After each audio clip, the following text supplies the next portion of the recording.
مش مصدق ازاي اتكشفوا، ده فشل. وطي صوتك.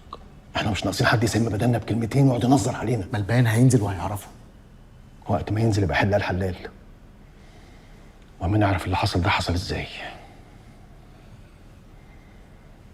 العيال دي بقى كان معاها بنك اهداف كبير، بس الحمد لله سمعنا صوت الاستاذ يحيى موسى اللي مصدر وش الطيب الغلبان البريء وهو بيطمن عليهم من ساعه ما اتحركوا لحد ما وصلوا الشقه.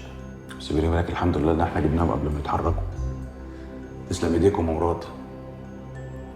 زمانهم مولعين في بعض دلوقتي. يوه دول مولعين في بعض جامد.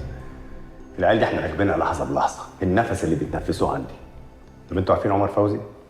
عمر فوزي السكرتير صلاح عبد الحق اكتشف ان هو متجند لدوله معاديه. مين بقى اللي جنده؟ مين؟ حلمي الجزار. اقسم بالله لا دين ولا مله العيال دي.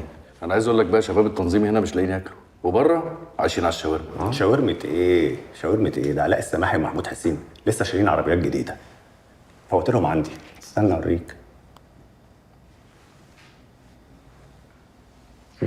يا نهار ابيض. وعشان كده بيطلبوا يعملوا اغتيالات وتفجيرات. تمويل، اللي يغير شقه، اللي يجيب عربيه، بس هيرجعوا تاني. كله جاي ان شاء الله.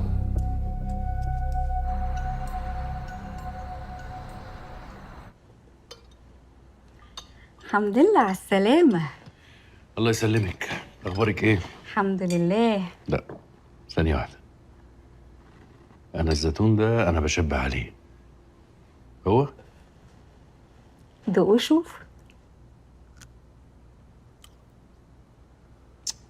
ده هو. ما انت دقت بنفسك. لا ما تهزريش بقى. ده عملتيه ازاي؟ فاطمة ادتني الوصفة. معقول؟ دي لحد النهارده ما اديتش الوصفه لبنتها. دي راضيه عنك على الاخر. لا انا كده كده راضية عني. وعلى فكرة هي مدياني الوصفة من زمان، بس انا حبيت اعملها لك مفاجأة.